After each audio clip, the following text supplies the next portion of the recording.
Good morning. ये जो questions आपको स्क्रीन पे दिख रहे हैं, ये क्वेश्चंस आपकी प्रैक्टिस के लिए हैं।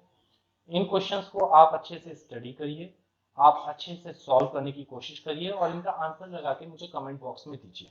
अब यहाँ पे आप अपनी स्क्रीन को पॉज कर लीजिए, वीडियो को पॉज कर लीजिए और इन क्वेश्चंस को अपनी कॉपी पे आराम से नोट डाउन कर लीजिए या यही इसी तरीके से स्क्रीन पे रहने दीजिए और इन क्वेश्चंस को सॉल्व करने की कोशिश करिए। ठीक है।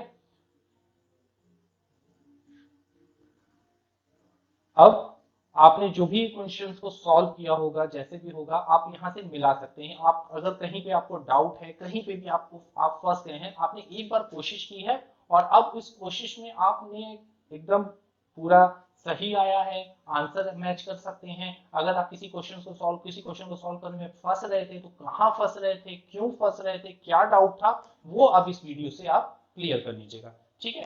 पहला क्वेश्चन हम उठाते हैं। पहले क्वेश्चन में सबसे पहले क्वेश्चन सॉल्व करने के लिए आपको हमेशा जितना भी क्वेश्चन में गिवन है वो नोट डाउन कर लीजिए, जैसे आपको सॉल्यूशन में बहुत इजी रहेगा। सबसे पहले क्वेश्चन में डिमांड देखिए कितनी है। ईओक्यू के क्वेश्चन में सबसे पहले आपको डिमांड फाइंड करनी है। देखिए, demand for the child cycle at Best Buy is 500 units per month. 500 units per month है। ठीक, ये ध्यान रखिएगा, ये पर मंथ है। आपको ईओक्यू कन्वर्ट करना है पर ईयर में। Then 500 units into 12 is equal to 6000 units per year. ये आपकी डिमांड हो गई। ठीक, डिमांड आ गई है। इसके बाद देखते हैं कि ऑर्डरिंग कॉस्ट क्या है। क्वेश्चन में लिखा है placement, transportation and receiving cost, मतलब order placement, transportation and receiving. आपको आपकी इंडस्ट्री में आपका मटेरियल वापस मिल भी गया, इन सब की कॉस्ट एक ऑर्डर के लिए, मतलब जब भी आप एक ऑर्डर प्लेस करते हैं उसकी ऑर्डरिंग कॉस्ट दी गई है 4000 यूनिट रुपीज, सॉरी 4000 रुपीज। ठीक, ऑर्डरिंग कॉस्ट आ गई। क्वेश्चन में और क्या दिया गया? क्वेश्चन में दिया गया है कि जो एक सिंगल साइकिल है, एक यूनिट का आपको यूनिट कॉस्ट दी गई है, तो यूनिट कॉस्ट भी सी से डिनोट करते हैं। कितनी दी गई है? 500 रुपीज। इसके बाद आते हैं होल्डिंग कॉस्ट। क्वेश्चन में होल्डिंग कॉस्ट कितनी दी गई है? होल्डिंग कॉस्ट दी गई है 20% ऑफ आपका यूनिट कॉस्ट। क्वेश्चन में देखिए लिखा है each cycle cost is 500 and the retailer has a holding cost of 20%. So 20% of unit cost, which is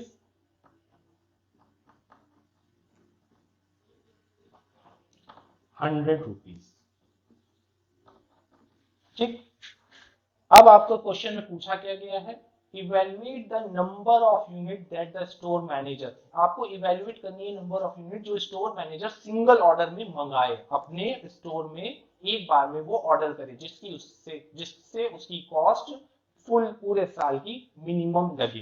तो आपको उसके लिए ईओक्यू फाइंड करना होगा। ईओक्यू का फॉर्मूला ये आपको याद हो जाना चाहिए, सिंपल है, 2 into D into C naught upon C H. 2 times demand into ordering cost upon holding cost. 2 into demand आपकी 6000 यूनिट्स है, ऑर्डरिंग कॉस्ट आपकी 4000 और आपका होल्डिंग कॉस्ट आपकी 100 रुपीज है। इसको सॉल्व करिए, आपका आंसर आ जाएगा 693 यूनिट्स। ये आपका आंसर है। पहले क्वेश्चन का आपका आंसर है 693 यूनिट्स। आप मैच कर लीजिए या जहां भी आप फंसे हो। ये बहुत ही सिंपल है, बेसिक क्वेश्चन है ईओक्यू का, एकदम बेसिक। ठीक है। Question number 2. ABC Limited uses EOQ logic to determine the order quantity for its various component and is planning its order. Means EOQ का लॉजिक लगा रहे हैं। ठीक है। एनुअल कंजम्पशन, अगेन हम डिमांड लिखेंगे। डिमांड कितनी है? एनुअल कंजम्पशन दिया हुआ है 80,000। ठीक, 80,000। ठीक है। नेक्स्ट क्या दिया है? Cost to place one order. Ordering cost आपकी गिवन है 1200 rupees. Cost per unit, purchase cost आपकी 50 rupees and holding cost is carrying cost इसको बोला जाता है 6% ऑफ यूनिट कॉस्ट। तो 50 का 6%, ठीक।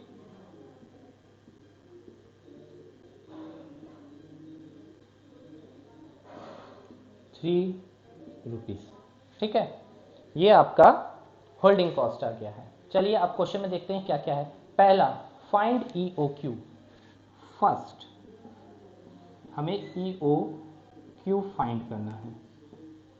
फॉर्मूला लिखेंगे 2 इंटू डी है आपका 80,000, CO आपका 1200 और होल्डिंग कॉस्ट आपकी ₹3।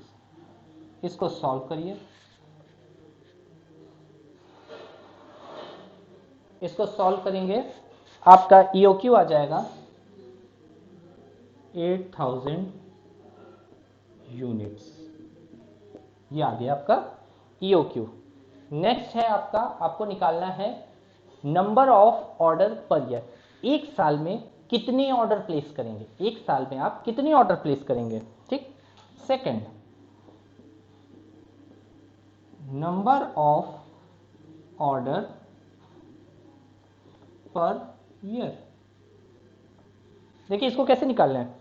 आपको एक साल की डिमांड पता है, आपको पता है साल में हमको कितनी रिक्वायरमेंट है, गिवन है साल में आपको 80,000 यूनिट्स रिक्वायरमेंट है। और EOQ से आपको पता चला कि आप एक बार में सिर्फ 8,000 यूनिट मंगा सकते हैं, एक बार में 8,000 मंगा सकते हैं। साल में आपको 80,000 की जरूरत है, तो कितने ऑर्डर प्लेस करेंगे, तो demand upon EOQ which is 80,000 upon 8,000।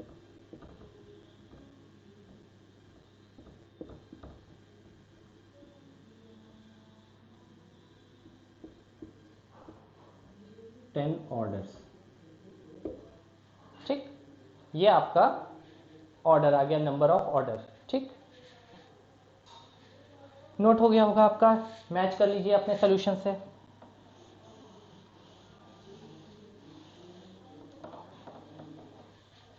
इसी क्वेश्चन में थर्ड पॉइंट पूछा गया था, ऑर्डरिंग कॉस्ट। ऑर्डरिंग कॉस्ट कितनी है आपकी, तो आपकी ऑर्डरिंग कॉस्ट आप कैसे निकालेंगे। आप देखिए कि एक ऑर्डर को प्लेस करने की कॉस्ट कितनी थी 1200, और प्रीवियस आपने कितना निकाला है कि आपको टोटल पूरे साल में कितने ऑर्डर प्लेस करने पड़ेंगे 10। तो ऑर्डरिंग कॉस्ट हो गई आपकी 12,000 रुपीज, ठीक। इसके बाद है कैरिंग कॉस्ट पूछा गया है। कैरिंग कॉस्ट मतलब आपको साल भर में होल्ड करने के लिए, कैरिंग कॉस्ट। तो भैया कैरिंग कॉस्ट, आप जो भी एक बार में एक ऑर्डर प्लेस करते हैं, आप होल्ड कितना करते हैं, एवरेज इन्वेंट्री। तो आपने एक बार में कितना ऑर्डर प्लेस किया 8,000 यूनिट का, 8,000 यूनिट्स आपने एक बार में प्लेस करा ऑर्डर, तो आपको होल्ड कितनी करनी पड़ेंगे, एवरेज। तो एवरेज कितना हुआ EOQ का हाफ, उसमें आप होल्डिंग कॉस्ट का मल्टीप्लाई कर देंगे। EOQ कितना आ रहा है आपका 8,000 बाई 2, और होल्डिंग कॉस्ट आपकी कितनी है 3 रुपीज। तो ये कितना आ गया आपका 12,000 रुपीज। अच्छा, यहाँ आप एक चीज देखेंगे कि जब भी हम EOQ का फॉर्मूला ड्राइव करते हैं तो हमेशा ऑर्डरिंग कॉस्ट को होल्डिंग कॉस्ट के बराबर करते हैं। तो यहाँ पे आप एक बार मैच करके भी देख लीजिए कि आपकी होल्डिंग कॉस्ट और ऑर्डरिंग कॉस्ट दोनों सेम आएंगी, क्योंकि हमने यूज ही वो फॉर्मूला किया था EOQ के लिए। तो यहाँ पे ordering cost is equal to carrying cost हो जाएगा, ठीक है।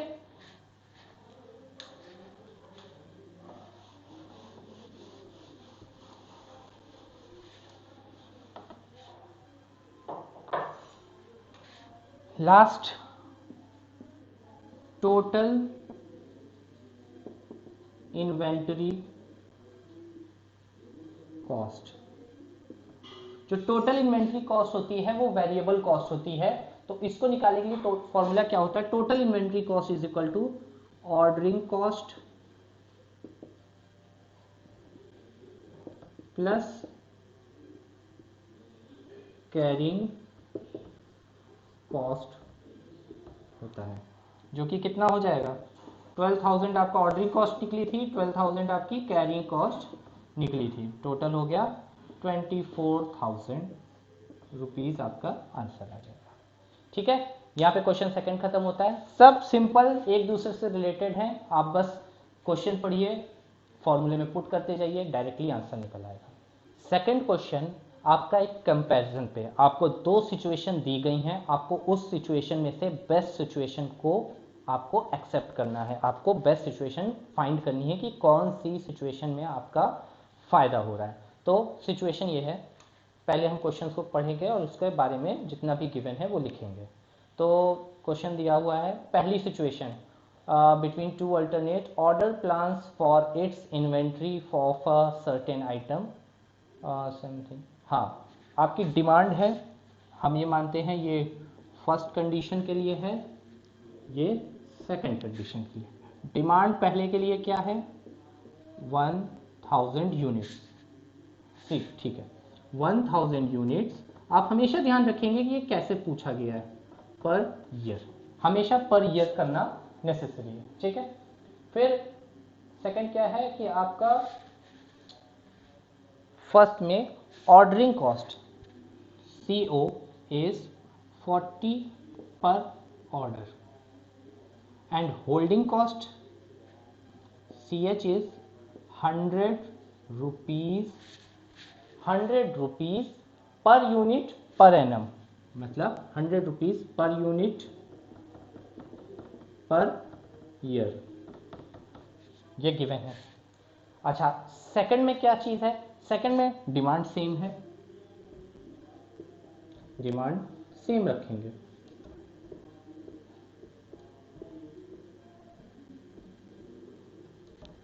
ऑर्डरिंग कॉस्ट उसने दी है वहां पे सेकंड कंडीशन में, सेकंड कंडीशन में आपकी ऑर्डरिंग कॉस्ट है 30 पर ऑर्डर, 30 पर ऑर्डर, 30 रुपीज पर ऑर्डर, और होल्डिंग कॉस्ट दी है, होल्डिंग कॉस्ट को दिया है 20% of unit cost which is 480 rupees, 20% of C which is 480, तो 20% कितना हो गया 480 का,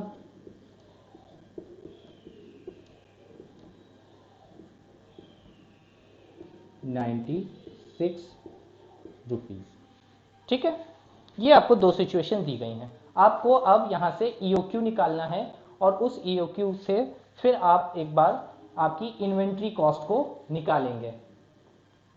ठीक, चलिए हम देखते हैं कैसे। सबसे पहले हम निकालेंगे EOQ, फर्स्ट के लिए EOQ निकाल रहे हैं कंडीशन के लिए, फिर से formula 2 into D into CO upon CH, तो 2 इंटू डिमांड आपकी कितनी है 1000, यूनिट्स आपकी कितने प्लेस हो रहे हैं, ऑर्डरिंग कॉस्ट कितनी है 40 पर ऑर्डर, और होल्डिंग कॉस्ट है आपकी 100। ठीक, अब इसको सॉल्व करेंगे, आपकी वैल्यू आ जाएगी, वैल्यू आ जाएगी आपकी 28, इसको सॉल्व करेंगे वैल्यू आएगी आपकी 28। ठीक है, अब यहां से आपको क्या निकालना है, आपको निकालना है total inventory cost, total inventory cost TIC, total inventory cost is equal to ordering cost plus holding cost.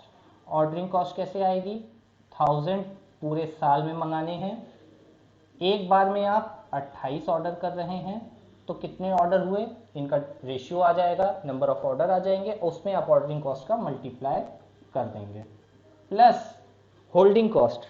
Holding cost जो आपने ऑर्डर किया 28 ऑर्डर कर रहे हैं, इसका एवरेज आप स्टोर कर रहे हैं, इसका एवरेज आप स्टोर कर रहे हैं। 28 का एवरेज स्टोर किया, इसमें 1 यूनिट का होल्डिंग कॉस्ट का मल्टीप्लाई कर दिया। ये जो है इसकी वैल्यू आपकी आ रही है 2840 रुपीज। ठीक है, ये आपकी आ रही है टोटल इन्वेंट्री कॉस्ट आपकी फर्स्ट सिस्टम से। ठीक है, सेकंड में जाते हैं, फिर वही EOQ निकालेंगे। EOQ का फॉर्मूला फिर से 2DC0/CH। ठीक, इसके बाद वैल्यू पुट करेंगे 2 × 1000 × 30 अपॉन होल्डिंग कॉस्ट 96। इसको सॉल्व करेंगे तो आपका EOQ जो आएगा वो आएगा 25 यूनिट्स। इसको लेके टोटल इन्वेंट्री कॉस्ट निकालेंगे, ordering cost plus holding cost. Ordering cost कैसे आएगी? टोटल डिमांड अपॉन एक बार में कितने ऑर्डर प्लेस किए इनटू 30 ऑर्डरिंग कॉस्ट।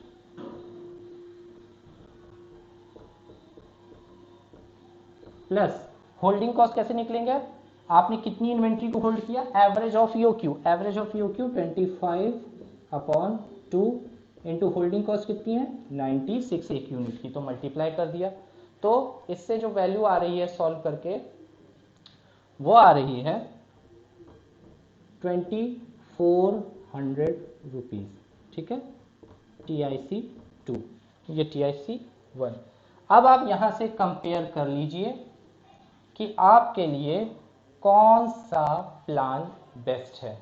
ठीक है, आप यहां से कंपेयर कर सकते हैं इन दोनों से कि आपके लिए कौन सा प्लान बेस्ट है। ठीक है, थैंक यू। नेक्स्ट क्वेश्चन है, a local TV repair shop uses 36,000 units of a part each year.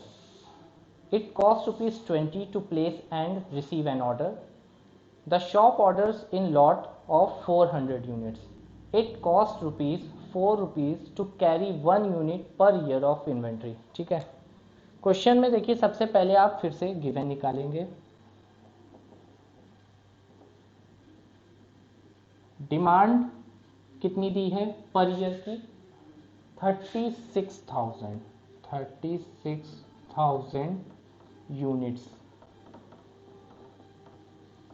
Per year. ठीक है, ईच ईयर दिया हुआ है। इसके बाद आपको दिया है ऑर्डरिंग कॉस्ट, आपको दी है ऑर्डरिंग कॉस्ट आपको दी है 40 रुपीज,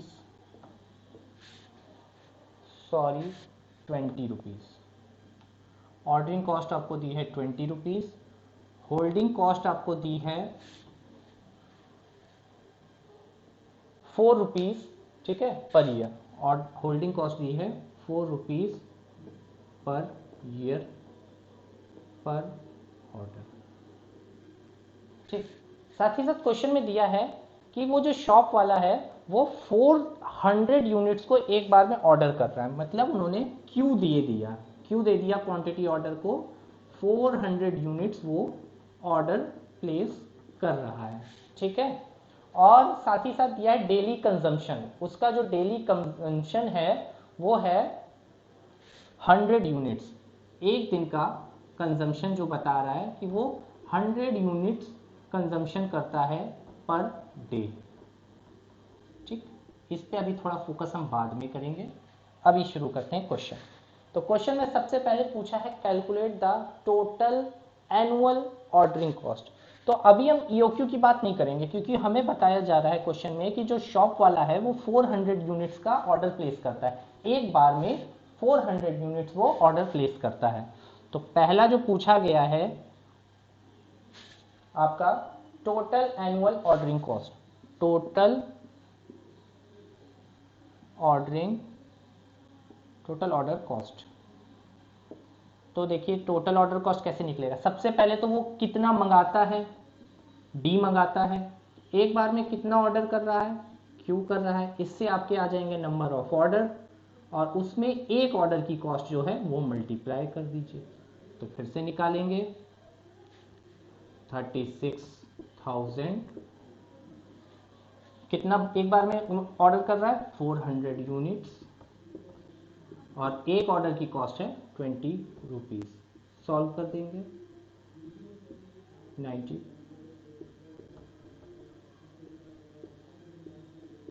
1800 रुपीज उसका ऑर्डरिंग कॉस्ट हो जाएगी। ठीक है, इसके बाद नेक्स्ट क्वेश्चन में पूछा है वेट, हाँ, calculate total annual carrying cost. फिर से उसने सेकंड उसने पूछा है टोटल कैरिंग कॉस्ट। तो टोटल कैरिंग कॉस्ट सीधी सी बात है, जो यूनिट वो ऑर्डर कर रहा है, एक बार में अगर 400 यूनिट्स वो ऑर्डर कर रहा है तो कैरी कितने को करेगा, एवरेज को। तो जितना वो ऑर्डर प्लेस कर रहा है मींस वो ऑर्डर प्लेस कर रहा है क्यू यूनिट को, तो कैरी करेगा उसका एवरेज। इतनी यूनिट कैरी करनी है तो यूनिट्स आ जाएंगी और होल्डिंग कॉस्ट का उसमें मल्टीप्लाई कर देंगे, आ जाएगा आपका 400/2 इंटू 4 रुपीज़, जिसकी वैल्यू हो जाएगी आपकी 800 रुपीज़ आपकी कैरिंग कॉस्ट हो जाएगी। थर्ड है total annual inventory cost. Total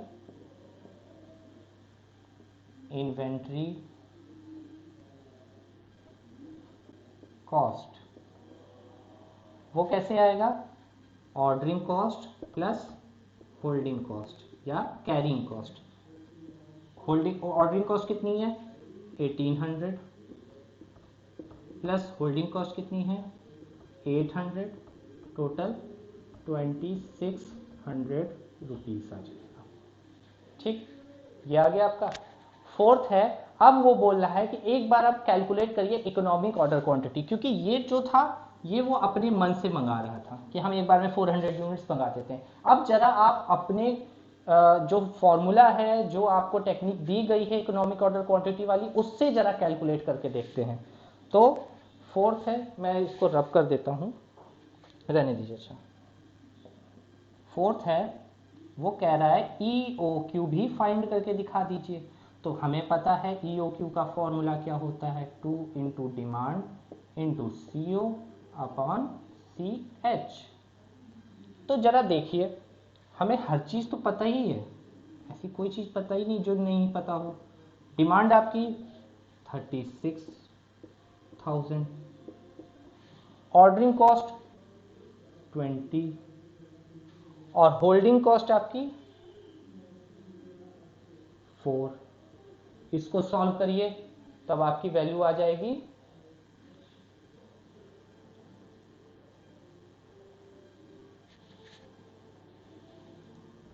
600 units. ठीक है, इसको सॉल्व करिएगा 600 यूनिट्स आ जाएगी, सॉरी 600 यूनिट्स, सॉरी 600 यूनिट्स। ये आ गया आपका EOQ आ गया। ठीक है, EOQ आने के बाद अब वो कह रहे हैं कि एक बार फिर से आप टोटल इन्वेंट्री कॉस्ट फाइंड करिए। अब इस EOQ को लेके एक बार टोटल इन्वेंट्री कॉस्ट हमें फाइंड करनी है। हम इस सबको अब रब कर दे रहे हैं।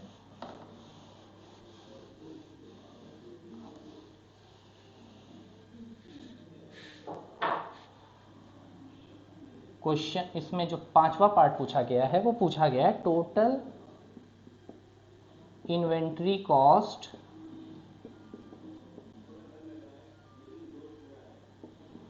Eight EOQ। तो इसको ऐसे निकालते हैं TIC एट EOQ, इसको ऐसे लिखते हैं। ठीक है,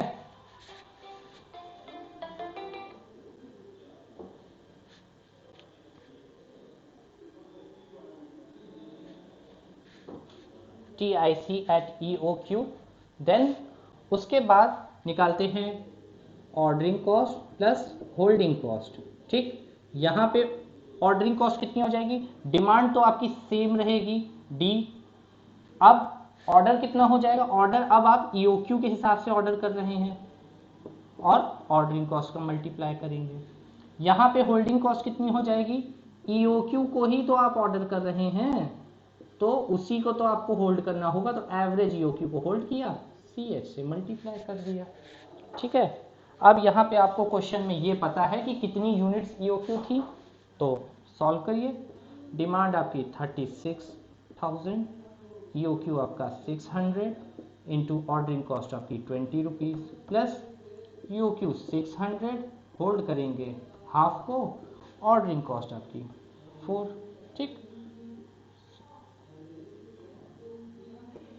60 and 20 1200 प्लस 300, तो ये जो आपका ये हो गया 2400 यूनिट्स रुपीस आपका टोटल इन्वेंट्री कॉस्ट हो गई।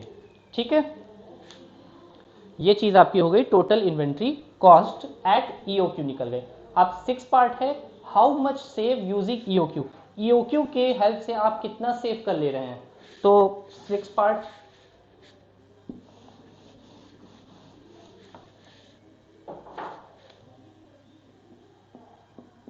पार्ट कितना होगा, टोटल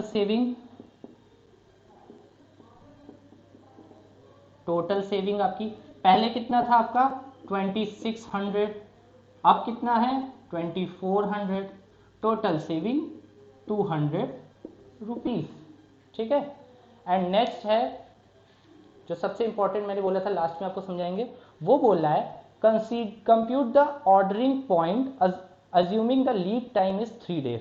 मैंने आपको बताया था लीड टाइम क्या होता है। लीड टाइम, आप अगर फ्लिपकार्ट से कुछ ऑर्डर करते हैं तो जिस दिन आप ऑर्डर प्लेस करते हैं और जब आपको ऑर्डर रिसीव होता है, जब वो आपको आपके डिलीवर करता है, उस बीच की ड्यूरेशन को लीड टाइम बोलते हैं। तो यहाँ पे वो बोल रहा है कि अगर आपका लीड टाइम 3 डेज है, लीड टाइम 3 डेज, मतलब आज आपने ऑर्डर किया 3 दिन बाद आपको मिलेगा, तो आप कितना पहले, मतलब कितनी इन्वेंट्री आपके हाथ में होनी चाहिए तभी आप ऑर्डर कर दीजिए। तो जैसे उसमें क्वेश्चन में बोला था कि एक दिन का कंजम्पशन 100 यूनिट्स है, एक दिन में 100 यूनिट्स कंजम्पशन हो रहा है। ठीक है, और 3 दिन बाद आप ऑर्डर आज करेंगे तो 3 दिन बाद रिसीव होगा, और 3 दिन तक आप खाली तो नहीं बैठना चाहते, तो आप कब वो ऑर्डर प्लेस करेंगे, तो सीधे से क्वेश्चन में आता है कि आपके पास डिमांड पता होनी चाहिए और लीड टाइम का मल्टीप्लाई कर दीजिए। ये आपका होता है रीऑर्डर लेवल। एक दिन की डिमांड कितनी है, 100 कंजम्पशन हो रहा है एक दिन में, 3 दिन का लीड टाइम है, तो मतलब 300 यूनिट्स जब आपके पास हो, जब आपके पास 300 यूनिट्स सिर्फ बचे तब आप ऑर्डर कर दीजिए और आपका प्रोडक्ट आपको मिल जाएगा, क्योंकि पर डे आपका 300 यूनिट्स ही आपकी, पर डे आपकी 100 यूनिट्स ही कंजम्पशन होता है। ठीक है, तो 3 दिन तक आप 300 यूनिट्स कंजम्पशन करेंगे, खत्म हो जाएंगी, उसी दिन आपका जो ऑर्डर आपने प्लेस किया था वो भी आपको रिसीव हो जाएगा। इस तरीके से आपका जो साइकिल है वो लगातार चलती रहेगी without any interruption. Thank you.